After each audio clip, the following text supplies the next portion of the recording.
Assalamualaikum warahmatullahi wabarakatuh. Kiai Haji Maimun Zubair atau kerap disapa dengan Mbah Mon adalah seorang ulama harismatik Indonesia yang sangat alim dan diakui dunia. Banyak para ulama seperti Habib Lutfi bin Yahya, Kiai Haji Mustafa Bisri, dan banyak ulama lainnya yang mengakui bahwa Mbah Mon adalah waliullah yang memiliki banyak sekali karomah. Bahkan tak sedikit orang-orang yang dekat dengan beliau pernah menyaksikan langsung karomah beliau. Keistimewaan inilah yang diberikan Allah Subhanahu wa Ta'ala kepada beliau karena kesalehan, kealiman, dan ketakwaan beliau kepada Allah Subhanahu wa Ta'ala. Banyak puluhan ribu santri dari berbagai daerah yang berguru kepada beliau di pesantren Al-Anwar Sarang Rembang. Berkat keistimewaan inilah Allah Subhanahu wa Ta'ala memberikan kedudukan mulia kepada Mbah Mon, yaitu diwafatkan di kota suci Makkah pada saat sedang menunaikan ibadah haji. Beliau dimakamkan di pemakaman Makla berdampingan dengan makam orang-orang solih, ulama, bahkan ahlul bait Nabi seperti ibu Nabi Muhammad yaitu Siti Aminah, kakek Rasulullah Abdul Muthalib, paman Nabi yaitu Abu Talib, dan istri pertama Nabi Muhammad yaitu Siti Hadijah. Berikut 7 karomah luar biasa dari Mbah Mon yang diberikan Allah Subhanahu wa Ta'ala. Di antaranya: 1. Mobil Mbah Mon berjalan tanpa bahan bakar. Dahulu, Mbah Mon sering pergi ke Pasuruan dengan menaiki sebuah mobil. Mobil tersebut mudah sekali rusak. Maka saat melakukan perjalanan jauh di pertengahan jalan harus selalu berhenti untuk melakukan servis mobil. Saat beliau dalam perjalanan pulang dari Pasuruan, sopir beliau berhenti di sebuah bengkel untuk memeriksa mesinnya. Ketika tukang bengkel tersebut memeriksa mobil tersebut, ia kaget dan menanyakan pemilik dari mobil tersebut, dan sopir pun memberitahu jika itu adalah mobil milik Mbah Mon. Tukang bengkel pun menjelaskan jika saluran selang bensin mobil tersebut tidak tersambung. Namun kenapa bisa berjalan? Tukang bengkel pun terheran-heran dengan keanehan tersebut. Kejadian tersebut tidak terlepas dari karomah yang didapatkan oleh Mbah Mon. 2. Menghentikan hujan lebat.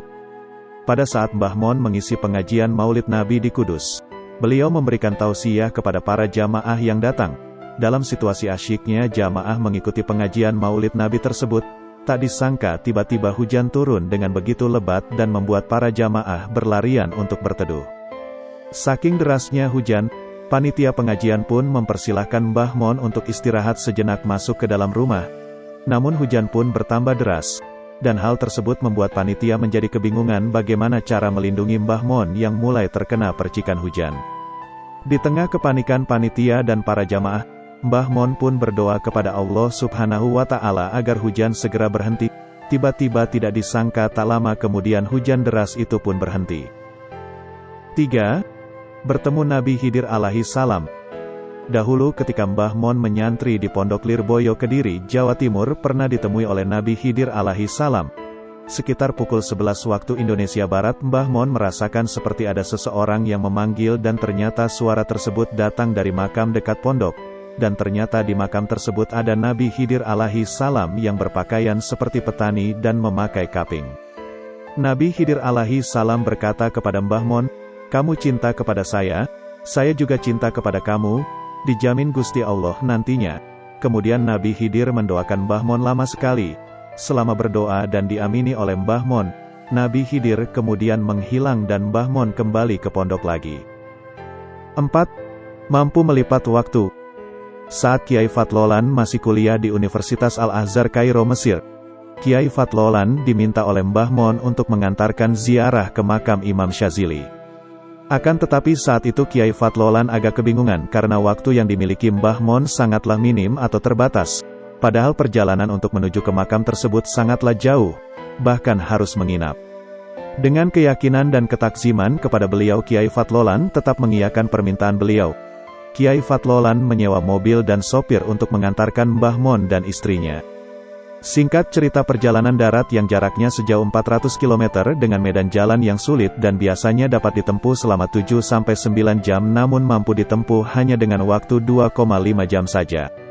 Padahal dalam perjalanan beberapa kali mobil yang mereka tumpangi sempat berhenti untuk istirahat untuk sholat di beberapa tempat yang dilaluinya. 5. Menyembuhkan penyakit dengan air putih. Menurut Kiai Fatlolan, saat mengantarkan Mbah Mon dan istrinya ziarah ke makam Imam Syazili, mereka mampir ke sebuah musola untuk melaksanakan sholat jamak taksim. Seusai sholat mereka mampir ke sebuah warung makan di sebelah musola. Saat menunggu diantarkannya makanan, tiba-tiba datang ibu pemilik warung dengan membawa sebotol air minum serta minta Mbah Mon untuk mendoakan air tersebut serta suaminya yang sedang sakit. Setelah air tersebut didoakan, Mbah Mon bertanya, "Di mana suami dari ibu pemilik warung?" Kemudian ibu pemilik warung mengantarkan Mbah Mon ke tempat suaminya berada. Setelah sampai, Mbah Mon mendoakan dan mengoleskannya dengan air putih. Tak setelah itu, suami dari ibu pemilik warung berangsur-angsur pulih. Setelah selesai makan, Kiai Fatlolan, Mbah Mon dan istrinya pun pamit untuk pulang dan ibu si pemilik warung pun menolak untuk dibayar. Ibu pemilik warung berterima kasih karena didoakan oleh Mbah Mon. Namun Mbah Mon tetap membayar semua makanannya. Mbah Mon benar-benar ikhlas menolong orang Mesir yang tidak dikenalinya tersebut. 6. Restoran Mesir terbakar.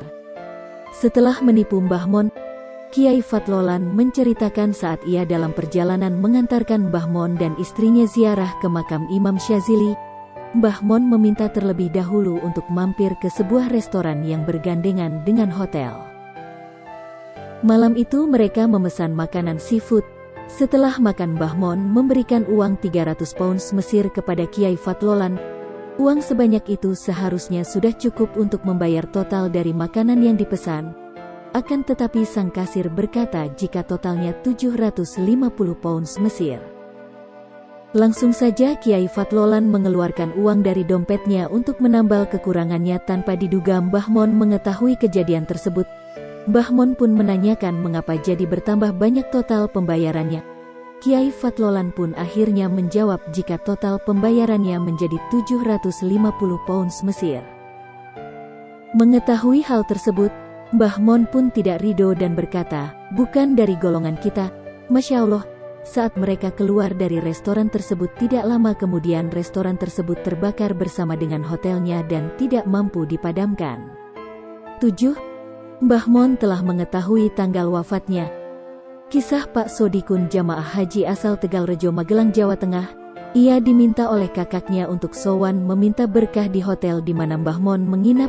Atas saran kakaknya tersebut Pak Sodikun berencana sowan ke Mbah Mon setelah sholat Jumat. Setelah berhasil menemui Mbah Mon, Pak Sodikun pun menanyakan kepada Mbah Mon sampai kapan akan tinggal di Makkah. Mbah Mon pun dengan tegas menjawab, sampai tanggal 5.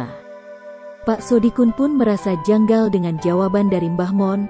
Pasalnya bagaimana mungkin beliau tinggal di Makkah sampai tanggal 5, sedangkan ritual ibadah haji jika dihitung dari kalender Hijriyah maupun Masehi akan berakhir di sekitar tanggal belasan. Pak Sodikun pun berhusnuzon jika yang dimaksud tanggal 5 Mbah Maimun adalah tanggal terakhir beliau berada di hotel tempat Mbah Mon menginap. Menjelang subuh, hujan mengguyur kota Makkah. Pak Sodikun yang berangkat ke Masjidil Haram pun basah kuyup. Pak Sodikun merasa cuaca kali ini sangatlah aneh karena terjadi pada musim panas dan beberapa saat kemudian terdengarlah kabar wafatnya Mbah Mon. Pada tanggal 5 Zulhijjah 1440 Hijriah atau tanggal 6 Agustus tahun 2019 Mbah Mon bukan hanya meninggalkan hotel namun juga Makkah bahkan dunia dengan segala hiruk pikuk. Terima kasih telah menonton video ini. Di channel TV Wali, jangan lupa klik like dan subscribe. Assalamualaikum warahmatullahi wabarakatuh.